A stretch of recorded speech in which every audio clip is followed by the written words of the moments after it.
Et Guy Birenbaum au rendez-vous de 6h26. Bonjour Guy. Bonjour Fabienne. Et l'autre info est au Zimbabwe. Oui, c'est Slate Afrique qui m'a permis de découvrir au Zimbabwe la 4e édition du concours de Mr. Ugly. Autrement dit, Fabienne, Monsieur Laid ou Monsieur Moche. Monsieur Moche, expliquez-nous donc le concept. Bah ouais, Monsieur Moche, ça change des concours de beauté. Les organisateurs expliquent d'ailleurs qu'ils ont créé cette compétition pour lutter contre la stigmatisation. Alors une élection qui a eu lieu dimanche, il y avait 36 participants. Le vainqueur se nomme Mison Serré, il a 42 ans.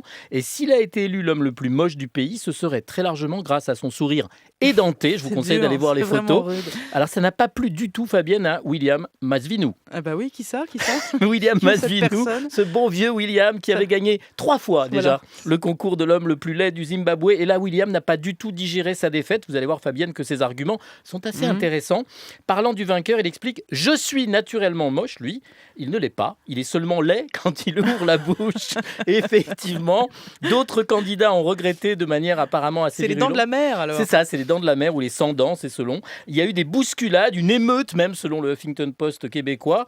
Et ils sont pas contents. Bon, alors en fait, ils le trouvent trop beau pour être le plus laid du Zimbabwe. Ça s'invente pas. Les juges ne se sont pas laissés impressionner. Ils ont expliqué que le vainqueur, Mison Serré, avait fourni de grands efforts, je cite, pour renforcer sa laideur avec des grimaces très travaillées. Oui, c'est un travail. Et d'après l'un des juges, Masvinou, lui, se pensait si moche qu'il n'a pas affiché autant de volonté que le vainqueur Mison Serré, qui lui se fout totalement de ses débats dentaires. Il a gagné $500 et maintenant vous savez ce qu'il veut faire de la télévision. Comme quoi. Oui. Alors, C'est marrant. mais je vous jure que c'est l'époque vrai. moderne dans laquelle on vit. Oui. Alors justement, cette autre info un peu politiquement incorrecte m'a rappelé Coluche et son fameux sketch Le Blouson Noir. Je cite Coluche, il faut toujours citer Coluche.